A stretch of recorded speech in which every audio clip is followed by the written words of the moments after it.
Since ChargePoint kept losing its positive charge among investors due to its poor performance with weak financials and mounting competition,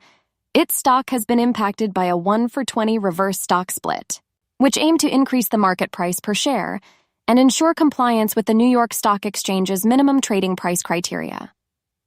The company's shares were previously below the $1 per share requirement, but the reverse split has brought the price above $10 briefly. The reverse split was implemented on July 28, 2025, after being approved by ChargePoint shareholders on July 8, during the company's annual meeting of stockholders, where a reverse stock split ratio within the range of 1-for-2 to 1-for-30 was authorized. Recent efforts to innovate and expand, like the collaboration with Eaton and the launch of a home charging solution for European company car fleets, combining the Flex Plus charger with its driver management solution, were overshadowed by declining revenue and increasing net loss, a trend that's expected to continue as this EV charger tries to pump out of the red.